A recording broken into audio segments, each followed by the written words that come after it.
Abra a sua Bíblia em João 12. João capítulo 12. Evangelho de João 12.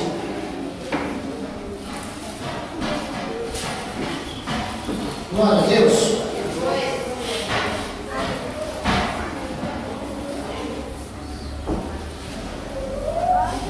Hoje é dia dos pais, né? Feliz dia dos pais, né? Mas um dos maiores reflexos que a gente vê na igreja é esse falso dia dos pais. Mas o que é isso, esse falso dia dos pais? Porque a gente, nesse dia, a gente finge que honra nosso pai, né? A gente dá um presente para o nosso pai, mas honrar o pai todos os dias, não é somente em uma data, né?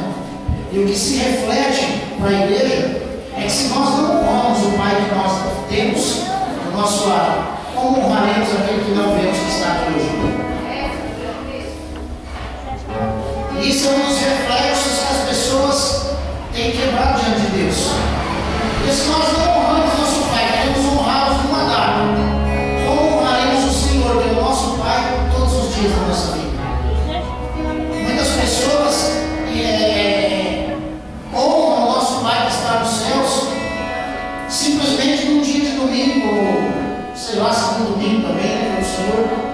E aí nós vemos um reflexo acontecendo dentro da igreja. Eu acredito que muita gente não veio porque está num churrasquinho com o pai, né? E não estou tirando esse mérito de fazer um churrasco e estar lá, mas eu estou dizendo que do mesmo jeito que querem honrar um pai somente numa data, é o mesmo jeito que nós honramos ao Senhor.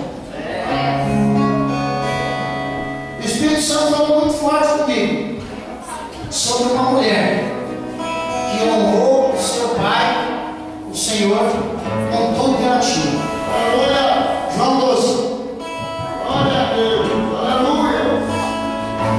Foi, pois, Jesus 6 dias antes da Páscoa. Repita comigo, 6 dias antes da Páscoa, a Betânia. Repita comigo, Betânia, onde estava Lázaro, o que falecera e a que ressuscitaram dos mortos.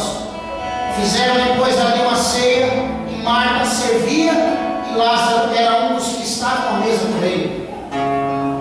Então Maria, repita comigo, Maria, tomando uma libra de unguento de nardo puro, de muito preço, ungiu os pés de Jesus e enxugou-lhes os pés com os seus cabelos, e encheu a casa do seu cheiro de unguento.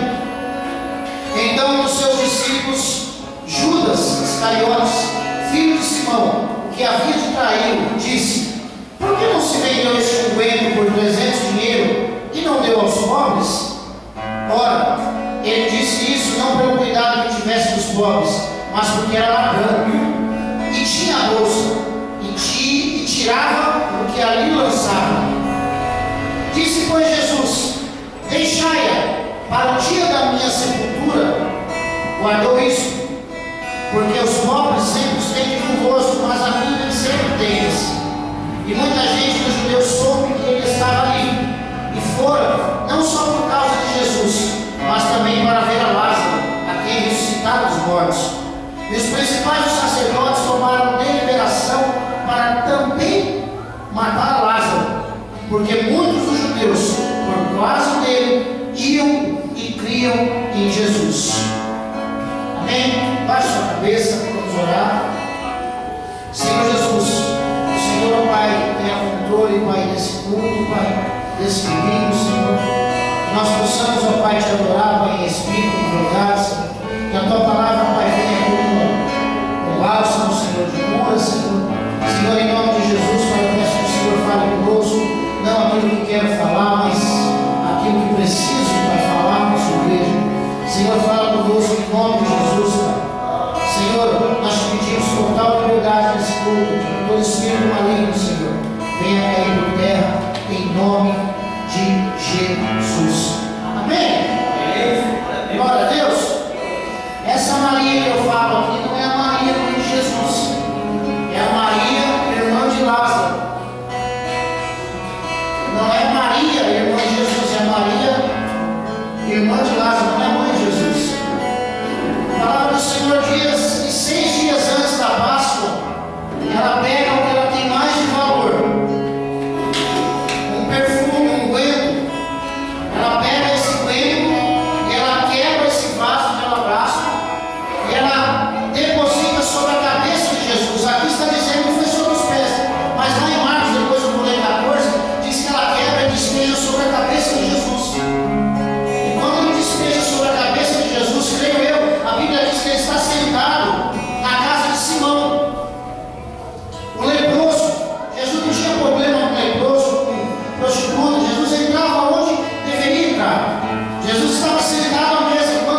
Bíblia diz que Marta trabalhava e servia.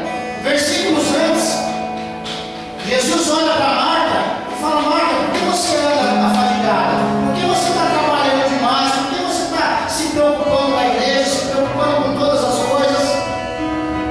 Ela fala: mas eu tenho que servir. Não, você tem que fazer uma coisa, Marta. Faça como Maria, venha aos meus pés. Porque uma coisa é necessária, esta coisa é mais valiosa do que essa que você está fazendo. Então eu vejo que Marta era uma igreja, porque Marta significa mulher, mulher na Bíblia significa uma igreja.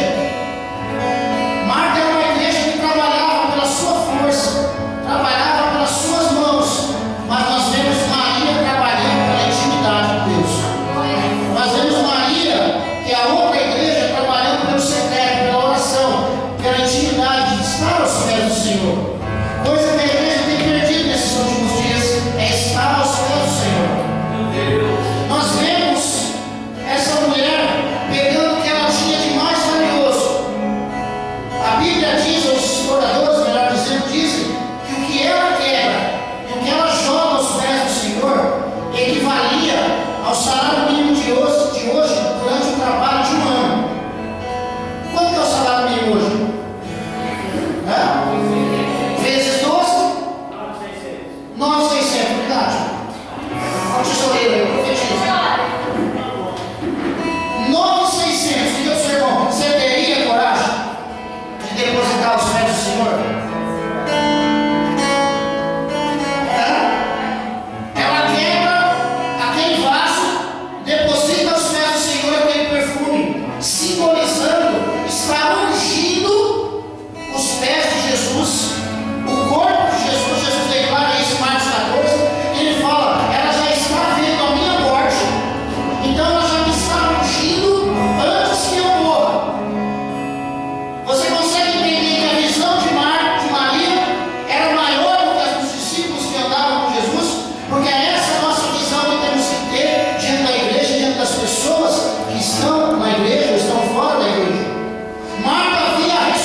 desperdício de unguento?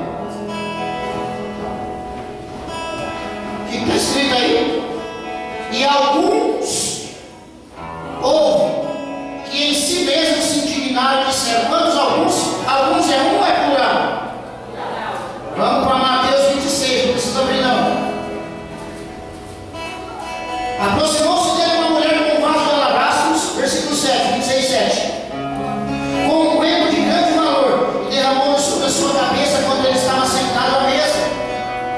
No versículo 8, Mateus 26, versículo 7, quem abriu aí, meu amor, rapidinho? Está escrito o quê? E os seus discípulos, vendo isso, indignaram-se, dizendo: por que esse desperdício? Diga ao seu irmão: quem vai pela cabeça dos outros é pior. Foi Judas sozinho? Foi Judas sozinho que influenciou, que fez aquilo? Ou ele influenciou todos os discípulos a pensarem que era um desperdício? Diga para o seu irmão: quando o óleo cai sobre a cabeça, é porque nós devemos ter a mente de Cristo. E quem tem a mente de Cristo é governado por Cristo, não governado por piolho. Porque quem vai pela cabeça dos outros é piolho. Quem é influenciado pela cabeça dos outros é piolho. Judas, esse camarada aqui, toma Cuba, sozinho. Mas a Bíblia ali diz que foi todos que se indignaram com a atitude de Maria. O que eu quero te dizer para mim e para você: ande pelo aquilo que Deus falou para você, ande pelo aquilo que a Bíblia diz que é, não ande pelo que os outros vão dizer que é ou que não é. O que estamos mais vivendo nos dias de hoje é pessoas tentando nos influenciar para que a gente vá para lá, mas a nossa função é influenciar aqueles que estão lá para virem para cá. E se a gente não entender que é a gente que influencia eles a estarem aqui, daqui a pouco eles vão influenciar nós a estarmos lá. E eu pergunto para mim e para você: o que você vai esperar? Eles te influenciarem ou você influenciar eles que Jesus é bom? Judas era o cara, pastor, era o tesoureiro.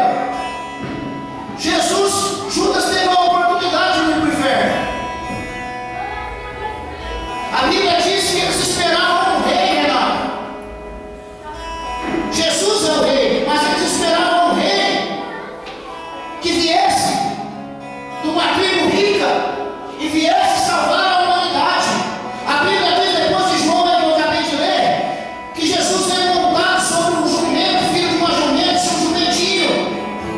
E o povo, com as palmeiras, adorava e falava: Hosana, Hosana, bendito é ele que vem das alturas.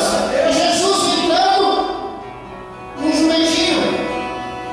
Eu acredito que Judas percebeu que Jesus não era aquele rei que o povo judeu esperava, um rei rico que ia trazer salvação momentânea. Mas aquela mulher entendeu que aquele rei que viria era o que iria trazer salvação e vida eterna, porque Jesus concretiza: aquele que crê ainda que esteja morto viverá. Aquela mulher entendeu que não era um rei físico, mas um rei que viria para governar e nos traria a vida eterna. Eu acredito que Judas não se arrependeu e vendeu o Senhor por 30 moedas, porque ele viu que o reino de Jesus não era um reino terreno, mas era um reino do céu. E ele falou: o quê? Eu vou ficar esperando tanto tempo assim? Não, eu não posso esperar tanto tempo. É melhor eu vender ele, colocar meu dinheiro no bolso, do que eu ficar esperando a eternidade. Judas entendeu, mas ele entendeu de uma forma errada. Eu acredito que Judas, pastor, ele viu que Jesus não era aquele rei prometido.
Estava então enfermo um certo Lázaro, de Betânia, aldeia de Maria e de sua irmã Marta. E Maria era aquela que tinha ungido o Senhor com unguento e tinha enxugado os pés com seus cabelos, cujo irmão Lázaro estava enfermo. Mandaram-lhes depois sua irmã dizer: Senhor, eis que está enfermo aquele que tu amas. E Jesus, ouvindo isso, disse: esta enfermidade não é para a morte, mas para a glória de Deus, para que o Filho do Homem seja glorificado por ela. Ora, Jesus amava a Marta e a sua irmã e a Lázaro. Ouvindo, pois, que estava enfermo, ficou ainda nos 2 dias no lugar onde estava. Preste atenção. Ouvindo, pois, Jesus que Lázaro estava enfermo, ficou ainda 2 dias no lugar onde estava. Diga para o seu irmão: para que tanta pressa? Jesus sabe o tempo de chegar. Depois disso, disse Jesus aos seus discípulos: vamos outra vez para a Judeia. Disseram-lhe os discípulos: Rabi, ainda agora os judeus procuram apedrejar-te e torna-te para lá? Jesus respondeu: não há 12 horas no dia. Se alguém andar de dia, não tropeça, porque vê a luz deste mundo, mas se andar de noite, tropeça, porque nele não há luz. Assim falou, e depois disse: Lázaro, o nosso amigo, dorme, mas vou despertar do sono. Disseram, pois, os seus discípulos: Senhor, se dorme, estará salvo. Mas Jesus dizia da sua morte. Eles, porém, cuidavam que falavam do seu sono. Então Jesus disse-lhes claramente: Lázaro está morto, e folgo por amor de vós, de que não eu lá não estivesse, para que acrediteis. Mas vamos lá ver com ele. Bem,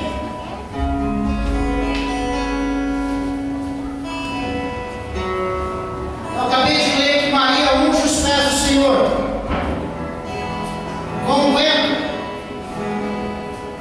Quando nós falamos que nós damos o melhor, Maria dá o menor, que é o unguento, que é os R$9.600. Ela coloca aos pés do Senhor. E ela consegue entender coisas que os discípulos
gente acha que quando a gente recebe um encargo de Deus, ou uma função de Deus, vai acabar os problemas. 1 Samuel capítulo 16 vem na cabeça. Abra lá. 1 Samuel capítulo 16. Como é gostoso quando a gente não vai no esboço. O Senhor vai dirigir o culto. Quem achar primeiro que eu? 1 Samuel 16.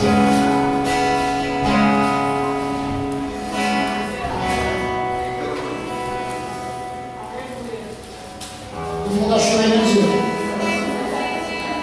Então disse o Senhor a Samuel: até quando terás dó de Saul, havendo eu rejeitado, para que não reine sobre Israel? Enche o teu vaso de azeite e vem, enviar-te-ei a Jessé, o belemita, porque dentre os seus filhos me tenho provido de um rei. Porém disse Samuel: como irei eu, pois ouvindo Saul me matará. Então disse o Senhor: toma uma bezerra das vacas em tuas mãos e dize: vim para sacrificar ao Senhor, e convidarás Jessé ao sacrifício, e eu te farei saber o que há de fazer. Repita comigo: e eu te farei saber o que há de fazer, e ungir-me a quem eu te disser. Lâmpada para os meus pés é a tua palavra, luz para os meus caminhos. Jessé recebe o que de Deus aqui? Um direcionamento e fala: vai, Jessé, vai até a casa de Jessé, feliz dia dos pais. Vai até a casa de Jessé, Samuel, feliz dia dos pais, né? Porque ninguém vai atrás do filho senão pelo pai. A referência para se achar Davi foi a casa do pai, a casa de Jessé. Quando Jesus olharam para ele, ele estava, se não me engano, em Nazaré, e disseram: por acaso pode vir alguma coisa boa de Nazaré? E outros diziam: ele é o filho do carpinteiro. Foi isso que disseram, mais ou menos isso? Você é o filho de José, filho do carpinteiro. Então eles não viam Jesus como filho de Deus, mas eles tinham uma referência de pai. E aí eu fui dar uma olhada, e às vezes nós estamos perdendo nossos filhos para o mundo. E aí eu fui ver e eu analisei aquela frase de uma psicóloga que eu li na internet hoje, que 50% da mente dos nossos filhos é nós que fazemos eles. Mas e aí, bispo? Qual a responsabilidade do Espírito Santo? É os outros 50% de convencer. Quem convence o meu filho é o Espírito Santo. E a outra metade, quem direciona você. Eu acabei acreditando naquele negócio. Porque quantos filhos aceitaram Jesus foram convencidos, mas por negligência dos pais não estão. A referência para se achar Davi não foi Davi, foi a casa de Jessé. Sabe por que Deus não acha os nossos filhos? Porque a nossa casa não é referência mais.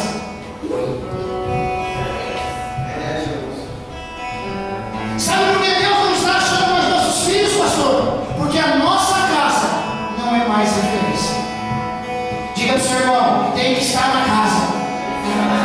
Tem que estar na casa. A Bíblia diz que Deus dá um direcionamento e fala: Samuel, chega até a casa de Jessé, sacrifica e vai. E lá eu vou te fazer o que há de ser feito. Lá você vai ter uma botija de azeite num vaso e você vai ungir o gado, porque ele será o meu rei, que governará sobre Israel. É isso ou não é, gente? A gente sabe da história de Davi. A Bíblia diz que quando senta-se à mesa, ou melhor dizendo, estão a sentar à mesa, chega-se, ele abre. E a Bíblia diz que ele era um cara bonito, o mais bonitão da turma. E aí Samuel pega e fala: é esse, Senhor? Preste atenção, gente, no que eu vou dizer. É esse, Senhor? Aí o Senhor olha para ele e fala: meu filho, eu não vejo como o homem vê, eu olho para o coração. Aí a Bíblia diz que ele se amar. Aí Deus fala: também não é esse. Aí vem outro: também não é esse.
foi ungido.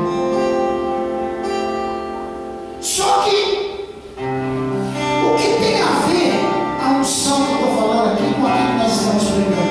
Porque às vezes nós achamos que por termos uma unção de chamado de Deus, nada de mal vai nos acontecer. Nós estaremos isentos da perseguição, da doença, nós estaremos isentos dos problemas familiares, nós estaremos isentos do desemprego, nós estaremos isentos. Não, nós não estamos isentos. Às vezes nós achamos que estamos na igreja e as coisas não vão piorar, as coisas não vão acontecer nada de errado, os nossos filhos não vão dar uma desviada. Nós achamos que tudo corre bem, as pessoas saem da igreja e já saem falando mal de nós ainda, glória a Deus por isso. Nós achamos que estamos no ápice, que nada vai acontecer de ruim. A Bíblia diz que a partir do momento o Espírito do Senhor se apodera de Davi, o Espírito Santo enche Davi.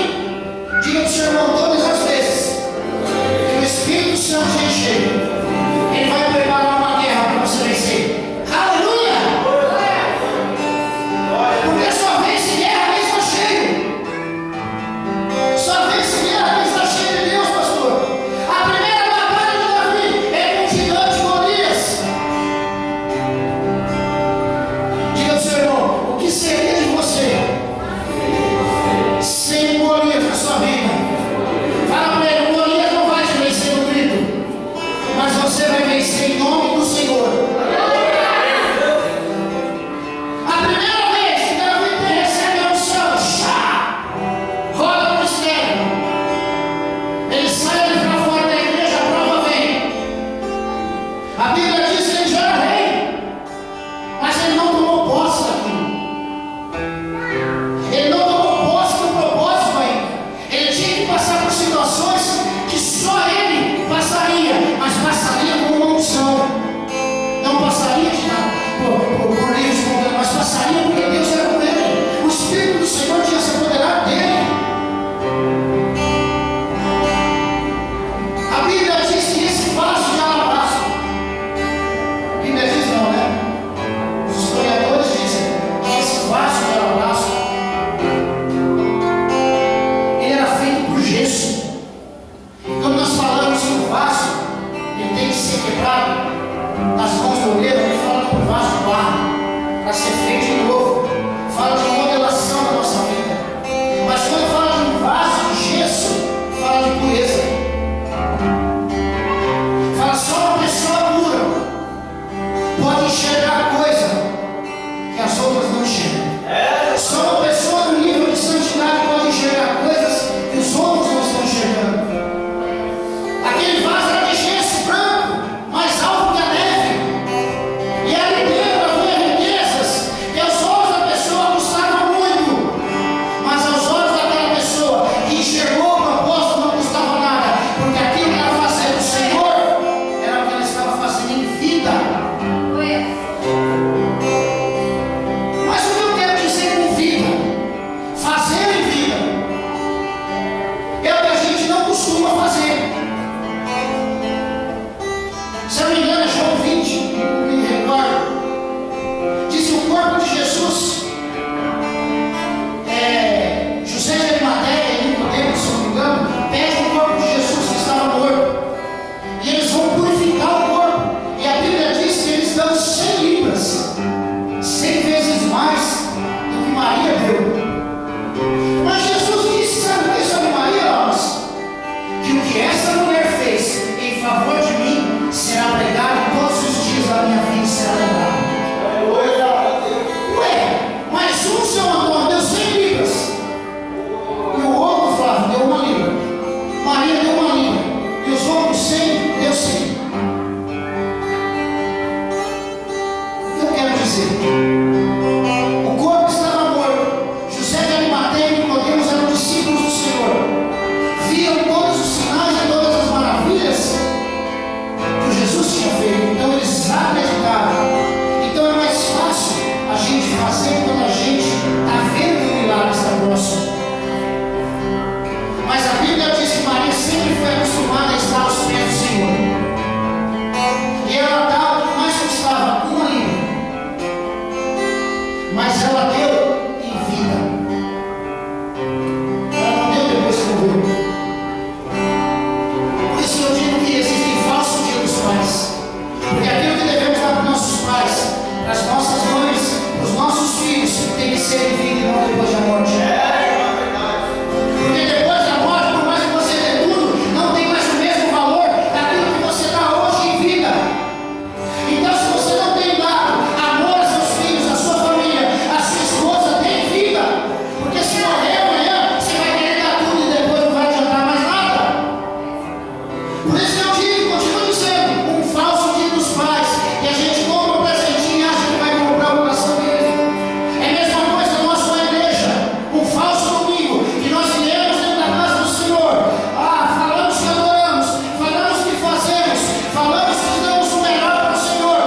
como Deus, Ele tem um carinho especial por cada filho, diferentemente de mim e você. Eu vou te provar. Não é acepção de pessoas, Deus não ignora um ou outro, mas Deus abençoa mais uns do que os outros. E não adianta chorar, porque eu dou conta prata, não pode chorar, espernear, Ele tem os seus questionamentos, Ele dá para quem Ele quer, o plano dele. E Deus, eu vou te ensinar você a ser queridinho de Deus.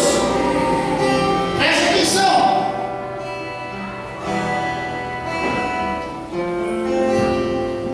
João 11, versículo 17. Vai falar para o seu irmão para ele gravar bem. Fala, eu vou ensinar você a ser queridinho de Deus. Fala para ele, não seja como Marta, seja como Maria. Versículo 17. Chegando, pois, Jesus achou que havia 4 dias que estava na sepultura. Ora, Betânia distava de Jerusalém quase 15 estádios. E muitos dos judeus indo consolar a Marta e a Maria acerca de seu irmão. Ouvindo, pois, Marta que Jesus vinha. Quem ouviu? Que Jesus vinha, saiu-lhe ao encontro. Maria, porém, ficou assentada na onde? Diga para o seu irmão, não saia da aldeia. Fique em casa. Disse, pois, Marta a Jesus, Senhor, se tu estivesses aqui, meu irmão não teria morrido. Mas agora, sei que tudo quanto pedires a Deus, Deus te concederá. Disse-lhe Jesus, teu irmão há de ressuscitar. Disse-lhe Marta, eu sei que há de ressuscitar na ressurreição no último dia. Disse-lhe Jesus, eu sou a ressurreição e a vida, quem crê em mim, ainda que esteja morto, viverá. E todo aquele que vive e crê em mim nunca morrerá. Crendo nisso? Disse ela, sim, Senhor. Creio que tu és o Cristo, Filho de Deus, que havia de morrer. E dito isto, partiu e chamou em segredo a Maria, sua irmã, dizendo, o mestre está aqui, e chama-te. Ela, ouvindo isso, levantou e logo foi ter com ele. Ainda Jesus não tinha chegado à aldeia, mas estava no lugar onde Marta o encontrara. Vendo, pois, os judeus que estavam com ela em casa, e a consolavam, Maria apressadamente se levantou e saíram. Seguiram-na dizendo, vai ao sepulcro para lhe chorar? Tendo, pois, Maria chegado onde Jesus estava vendo, o que ela fez? Lançou-se aos seus pés, dizendo, Senhor, se tu estivesse aqui, meu irmão não teria morrido. Olha só, Jesus, pois, quando viu chorar, e também chorando os judeus que com ela viam, moveu-se com o espírito e perturbou-se, e disse, onde o puseste? Disseram-lhe, Senhor, vem ver. 35, está escrito aí? Jesus o quê? Jesus chorou. Olha que negócio interessante. Para vocês entenderem rapidamente, a irmã dessas 2 mulheres lá, o irmão dessas 2 mulheres, Lázaro, estava morto. Eu li lá atrás que Jesus espera que ele morra mesmo. Ele fala, eu não vou lá até que ele morra, porque é necessário ele morrer, para que quando eu for lá, eu ressuscite ele, e aquelas pessoas que estão lá entendam que eu sou filho de Deus. Então é necessário que aquilo que eles estão passando naquele momento, eles passem, para que eu chegue na última hora e ressuscite aquele homem. Jesus estava falando mais ou menos assim. O irmão dessas 2 mulheres encontrava-se morto, e a Bíblia diz que elas estavam chorando, e a palavra do Senhor diz que Marta, aquela que trabalhava, aquela que resolvia as coisas na sua força, aquela que fazia tudo no seu vapor, na sua mente, na força, ela sai ao encontro de Jesus, porque ela ouviu falar que Jesus estava vindo. E aí ela chega diante de